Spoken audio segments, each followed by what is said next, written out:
Assalamualaikum warahmatullahi wabarakatuh. Selamat pagi. Semangat pagi. Semangat bermain. Berjumpa lagi. Bertemu lagi. Dengan Om Mumun di channel Om Mumun Sharing. Pada kesempatan kali ini, kita akan bermain Candy Crush Saga. Namun sebelum kita lanjut ke video selengkapnya, jangan lupa untuk like, komen, dan share. Bagi yang baru pertama kali berjumpa dengan channel Om Mumun ini, silahkan nyalakan tombol subscribe-nya, serta nyalakan tombol lonceng notifikasinya.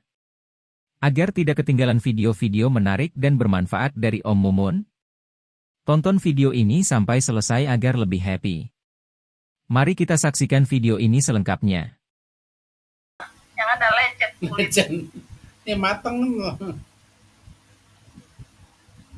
Iya, tapi lumayan lah, nggak apa-apa lah, luka dikit lecet kecil, cuma perih-perih dikit aja kalau Kena air mateng kulit. yang penting kan kukulnya hilang. Apa bol? Dicubit-cubit punggungnya.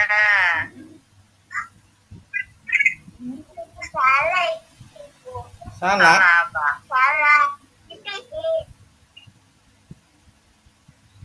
Pakai koin. Yuk, mau nggak? Kenapa nggak mau? Kalau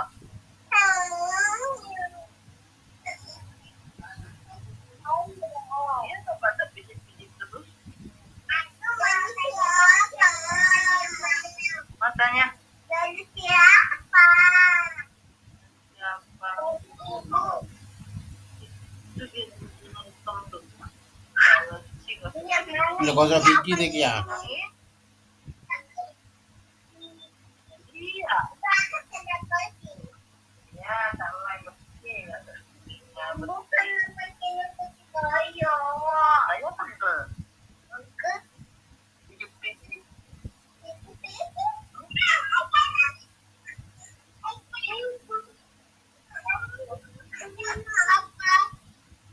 Buat gorden.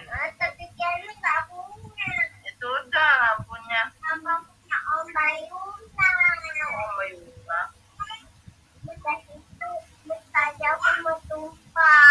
Nampaknya tumpah. Nitiknya nggak tidur sama Mbak Yuna.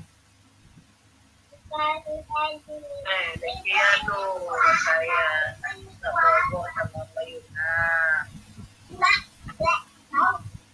Mana? Apa tahu? Oi. Buat merah. Sendok-sendokan. Ya sudah dulu. Tidur dulu. Iya. Ya, dadah Dadah. ya, dadah ya. Dadah, iya Ibu Toge. Eh, Dadah, Ayah Toge. eh. Salah bol. Waalaikumsalam.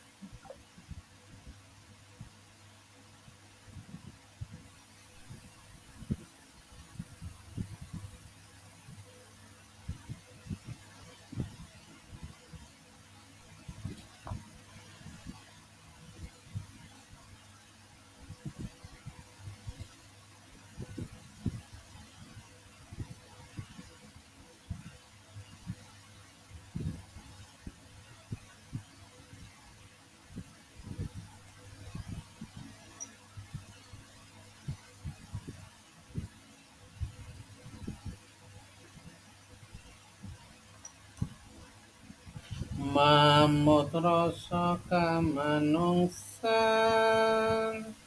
murah tata tamah lan durjana rasa jambul guna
menangis.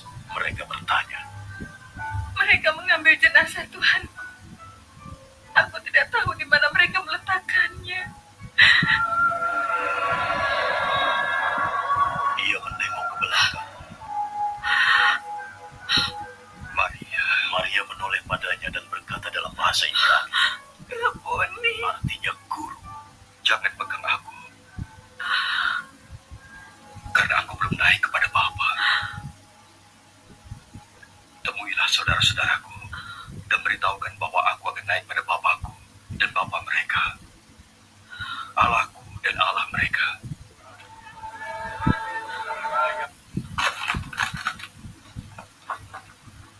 Giveaway aja lah Europe harta karune Sherlock. Nah, jadi bagur mbakku Sherlock.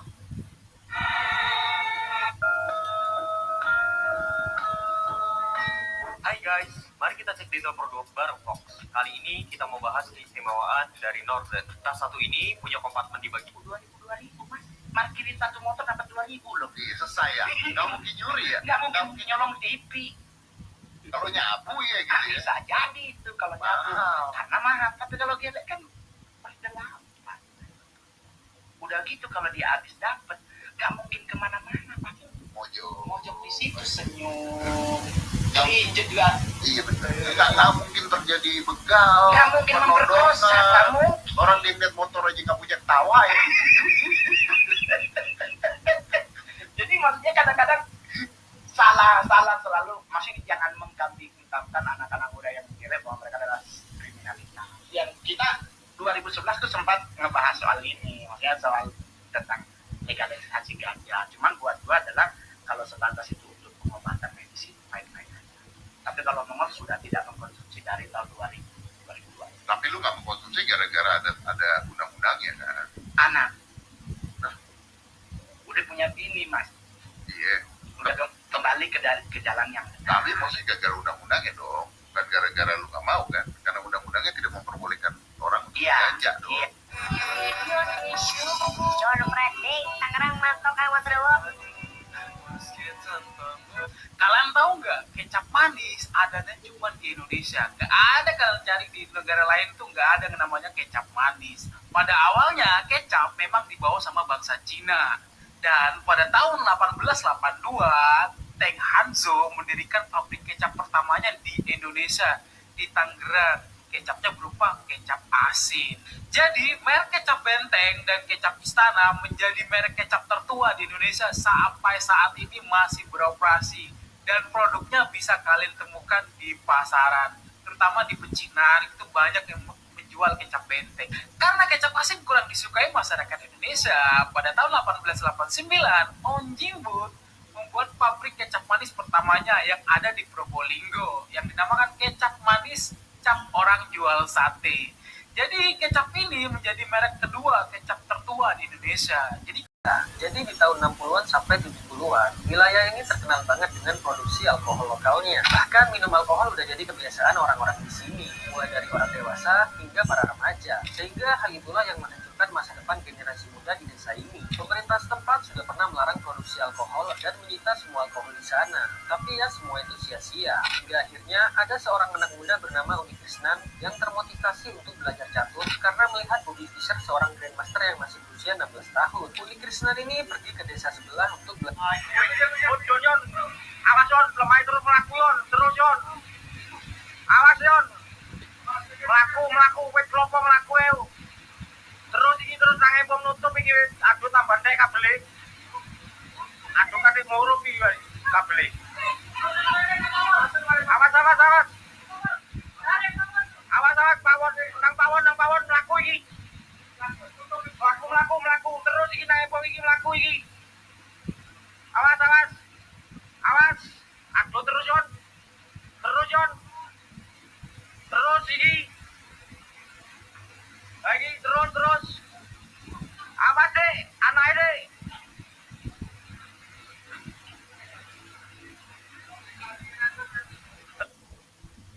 Tetap terlihat sibuk, masuk asli rapatik persiapan uji coba tanam melon dan semangka. Deal with Mas Peter in your area. Tapi habis sudah nggak ada lagi dan ternyata bukan saya minum paracetamol. Jadi tanpa perawatan dokter sama sekali. Sampai salah seorang ipar saya datang, ayo Dek Yoga ke rumah sakit. Apa tidak punya uang? Enggak kok, saya nggak mau ke rumah sakit. Sampai akhirnya Februari 2010, terus salah seorang konselor itu yang merawat anak saya, dia bilang mana mamanya. Saya bilang sama percuma, suster, lagi sebentar juga saya mati. Saya bilang kayak gitu. Yurika, hidup mati itu diatur oleh Tuhan. Hari ini kamu dikasih kesempatan hidup. Katanya Yurika ingin jaga anak-anak. Katanya Yurika ingin dampingin anak sampai tua. Katanya Yurika ingin nyekolahin anak-anak sampai tua. Terus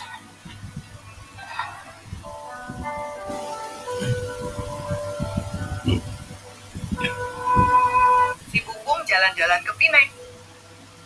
Setelah 16 tahun diabaikan, kini lumpur Lapindo kembali ramai diperbincangkan. Disinyalir, lumpur Lapindo menyimpan harta karun. Ini dia 4 alasan kenapa.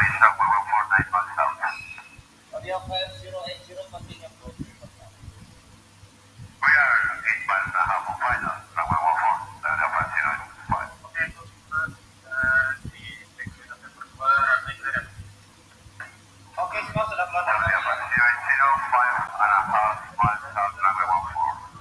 Audio 5080 with 180 degrees 109 CNN 1010. Runway 12 clear to it. Kereta aja.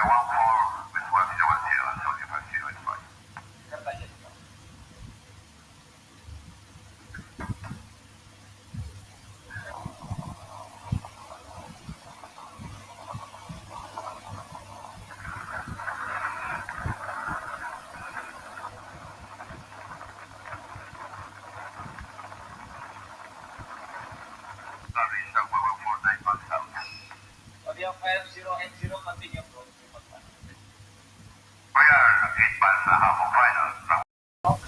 khususnya kalau kamu fresh graduate, kamu mesti dengerin ini. Sebelum kalian mikirin loker, pastikan dulu CV kalian yang pertama relevan. Jadi kalaupun kamu mau banting setir, at least harus ada transisinya. Jangan tiba-tiba dari engineering ngelamar accounting atau HR. Yang kedua, nggak usah panjang-panjang.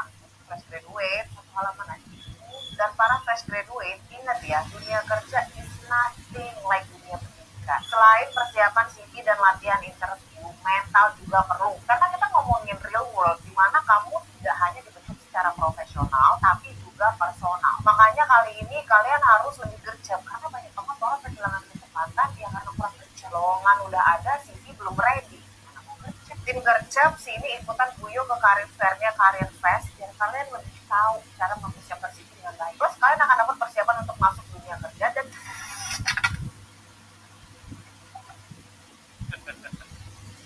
salah pasangan kita atau Jadi kan saya terkenal sebagai pakar KW internasional. Untung semuanya beres ditransfer. Enaknya pakai flip gini nih.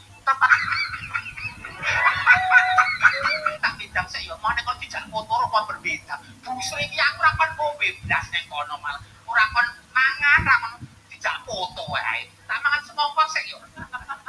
Lah, nek transit setengah jam kok. Orang bisa gitu. Jauh foto terus.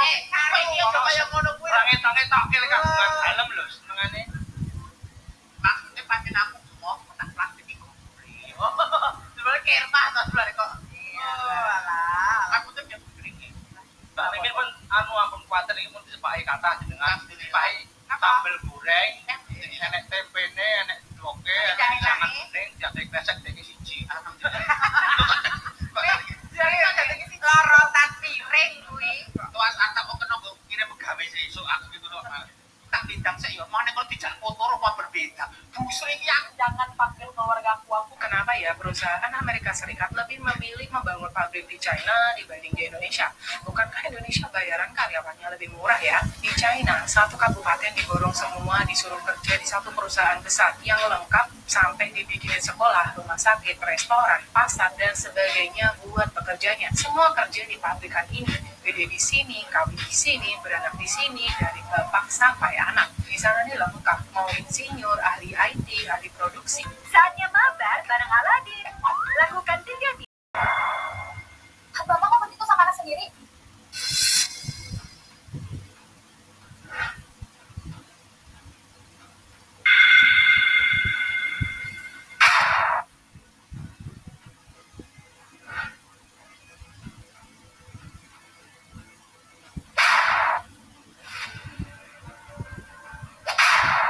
Kenapa Bapak bersikap kayak gini?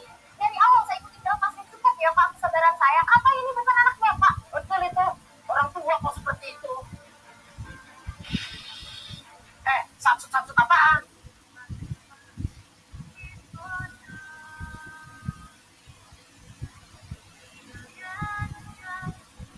Terima kasih atas kebaikan kalian semua. Anak saya sudah dari kecil kehilangan pekerjaan. Kalau kali Sulaiman ngebel Mbak Yeni ini bapak minta pindah rumah sakit. Mbak Yeni dong.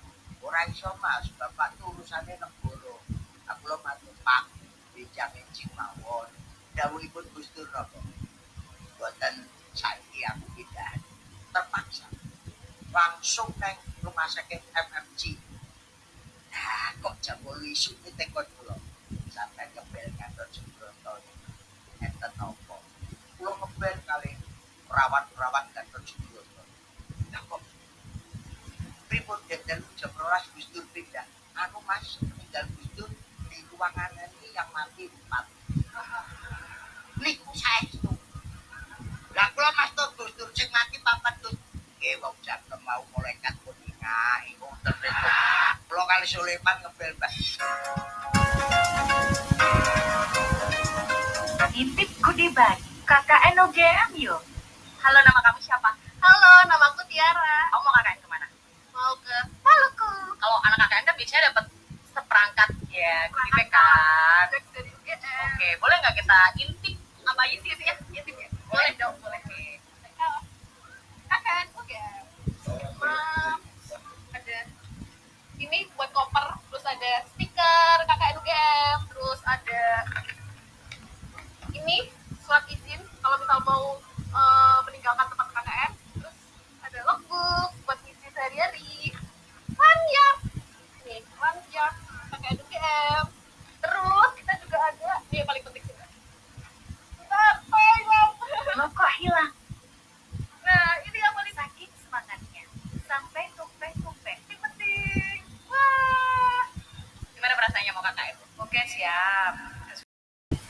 Jangan dahar aku tak mau ngomong. Lelek kula. Kula jenenge. Dahar atau oleh. Apakah Anda membutuhkan pinjaman? Kami menyediakan Alat ininya kak untuk chargerannya ya belum gratis.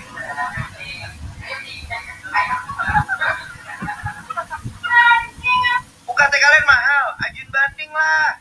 Jadi kalau misalnya kalian keberatan sama UKT yang dikasih kampus ke kalian, sebenarnya bisa buat ngajuin banding. Banding ini tujuannya ada 2. Ada penundaan UKT sama penurunan UKT. Ada beberapa kampus yang ngebolehin dua-duanya, tapi ada juga yang cuma ngebolehin salah satunya. Dan ini bisa kalian lakuin buat yang baru mau masuk atau yang udah jalan semesteran nih.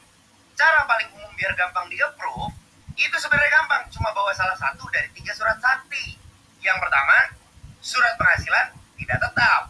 Buat yang orang tuanya ngantor, minggir dulu. Ini diperuntukkan buat yang penghasilannya nggak tetap. Kayak petani, peternak, pengusaha, buruh lepas, yang gitu-gitu deh. Bikin surat keterangan pendapatan tidak tetap, sambil ngelampirin laporan pendapatan yang naik turun. Yang kedua, surat PHK atau pensiun. Kalau yang di PHK dalam waktu 3-6 bulan terakhir, bisa tuh dipakai buat ngajuin banding.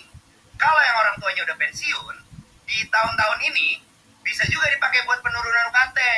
Ingat ya, yang udah pensiun bukan baru mau pensiun. Yang ketiga, surat keterangan tidak mampu. Udah jelas kalau yang ini harus ngapain? Harus miskin dulu. Jangan lu kaya minta surat keterangan. Profesor Dr. Ki Haji Maruf Sejak di bangku sekolah. Kalau seseorang mengeluhkan sakit kepala terus pergi ke dokter dan dokternya bilang ini nggak ada apa-apa sakitnya, kira-kira pertanyaannya dia buat sakitnya nggak? Berarti dia mengada-ngada sakitnya, bener nggak? Mau tau jawabannya? Cek video ini yuk. Sudut pandang kayak gini tuh sering banget saya temui ketika ada seseorang yang mengeluhkan gejala fisik, entah nyeri, entah badannya rasanya kayak Indonesia. Saya kan mau nemenin keluarga saya yang berkomplain Pak. Iya, waktu itu aku nggak tega kali Nadia sama si Mika. gimana kalau nggak digituin nggak tergerus dia kan. Akhirnya kebetulan Wak cuma Nilam saja yang bersedia menyuapin makanan dan juga membantuin si Mita ini kalau tiap kali mau minum. Semakin hari bukannya membaik Wak, kondisi Mita ini justru semakin parah. Dan di saat Nilam berusaha menyuapkan nasi Wak, bibir Mita ini sama sekali nggak mau terbuka. Dan hal ini berakibat kondisi Mita yang melemah karena kurangnya asupan makanan. Gak tega sama keadaan Mita yang terus-terusan memburuk, akhirnya mereka pun mengabari pihak kampus perihal kondisinya Mita. Terus mendapat laporan dari keadaan si Mita ini, pihak kampus pun langsung meneruskannya ke keluarganya Mita. Dan di hari itu juga pihak kampus memutuskan kalau Mita diperbolehkan tidak melanjutkan magang. Dengan kata lain, Mitanya jadi kayak boleh pulang duluan gitu loh. Mendapatkan kabar tersebut, mereka semua stay tuh di mes sembari nunggu si Mita ini dijemput sama keluarganya. By the way, rumahnya si Mita ini juga lumayan jauh kali Wak, katanya paling tidak membutuhkan waktu 10 jam perjalanan dari rumahnya menuju ke mes. Sembari nunggu keluarga si Mita ini datang Wak, mereka nyambil akan beraktivitas yang lain. Sedangkan si Mita sendiri ini direbahkan di kursi ruang tamu agar kondisinya mudah dipantau, nggak di dalam kamar dia. Terus memasuki waktu zuhur Wak, mereka pun bergegas melaksanakan sholat. Nah dari sekian banyak orang di sana Wak, entah kenapa hanya Gusti, temennya nih, Gusti yang tiba-tiba pengen melaksanakan sholat di ruang tamu. Padahal sebenarnya di mes itu ada musola kok, dan biasanya mereka pun sholat di musola itu. Nah kenapa si Gusti ini mau sholatnya di ruang tamu? Waktu ditanyain sama kawan-kawan yang lain kan, Gusti ngapa kok di situ? Nggak sholat di musola aja kau? Kata kawan-kawannya nggak apa-apa kok Wak. Kata si Gusti nggak apa-apa, emang pengen di sini aku sambil nemenin Mita, kata dia. Nah dah lah tuh, sholatlah si Gusti di sana sendirian kan pas depan ruang TV Wak, di ruang tamu. Depan TV di ruang tamu. Sholat, dia kan Mita tidur dia di sofa. Saat yang bersamaan Wak, Nilam sama Mala lagi makan siang nih di ruang makan yang memang nggak jauh tuh dari ruang tamu. Dan FYI lokasi meja makannya si Nilam ini Wak sama-sama menghadap ke barat. Nilam, Wak itu Gusti sholat apa? Itu kok nggak selesai-selesai. Udah kayak sholat tarawih deh lama kali. Emang lagi kusuk itu kata si Nilam. Udah dibiarin, betulan Wak, nggak lama kemudian selesai nih sholatnya. Terus terdengar suara si Gusti lagi ngaji. Nah, awalnya suaranya normal-normal aja. Wa'udzubillahiminasyaitonirrajim. Bismillahirrahmanirrahim. Alhamdulillahirabbil alamin. Pokoknya masih enak lah Wak didengar. Tapi kalian tahu beberapa menit kemudian suara Gusti ini tiba-tiba makin besar dan makin kencang. Kalian tahu suara Gusti ini mendadak berubah dengan intonasi yang jadi kayak sangat cepat kali gitu tanpa spasi waktu baca Al-Qur'an. Kayak gitu padahal nggak biasanya Gusti itu ngaji dengan intonasi semacam itu. Dan nggak boleh juga baca Quran kayak gitu. Ya kan dia baca apa? Dan di momen tersebut pun teman-teman yang lain langsunglah nyamperin si Gusti. Yang lain juga ada dengar Wak, Gusti kau kenapa? Gusti baca yang betul lah. Kalian tahu kan yang menjawab si Gusti ini justru merespon dengan seringai aneh. Saat itulah mereka menyadari kalau Gusti ternyata kesurupan. Dan nggak cuma Gusti aja Wak, tidak, Mita yang terbaring di sofa itu juga dalam kondisi yang tidak kalah parah. Kesurupan juga Mita. Pokoknya chaos sekali lah Wak, suasana siang-siang itu masih siang nih ya. Dan Nila pun langsung menelpon Bu Risma lagi dan mengabarkan situasi mereka di sana. Ibu, Gusti sama Mita kesurupan lagi. Bu Risma ikutan panik dan mereka udah kok tenang. Ibu janji bakal datang ke mes, Ibu bawa Ustadz kenalan Ibu katanya. Ya Bu, cepat Bu, ya udah nak, tenangkan kawan-kawan di sana ya Nila. Dan tuh mereka semua pun hanya bisa menunggu kedatangan Bu Risma sembari melantunkan doa-doa sebisanya. Singkat cerita, Bu Risma pun datang ke mes bersama 7 orang ustadz. Belum sadar si Mita, para ustadz kembali membacakan doa-doa untuk Mita, tapi sayangnya dia semakin kehilangan kesadaran. Terus salah satu ustadz di sana bilang, aduh, yang anak ini agak susah, makhluk ini nggak mau keluar dari badannya Mita, kata si ustadz. Di momen itu mereka semua udah ngerasa putus asa, udah capek kali gitu loh dengan gangguan-gangguan yang menimpa mereka. Hilang, waktu itu aku nggak tega kali Nadia. Orang ngono nek kan. Aku nek gur cetok, iki kadang-kadang iki gur lindu tok. Dadi iki Dan chatbook ki piye kok iso lindu kabeh iki lho. ora maksudnya iki nek berapa itu? Tampilannya nih udah cocok kelihatannya. Cocok jadi apa nih Pak? Ya, itu depot satu kan? Depot satu. Kan kebetulan memang tempat ini buat kendaraan. Tempat saya kampanye nih Pak sebenarnya. Cukup Pak, cukup. Halo Kak, saya ingin tanya, apakah orang India di Malaysia dan Indonesia kebanyakan dijodohkan seperti orang India asli di sana? Nah, kalau kita ngomong masalah dijodohkan, kalau orang Lu pernah gak sih waktu kuliah tuh nemuin temen lo yang punya kosan tuh 2? Jadi gue keinget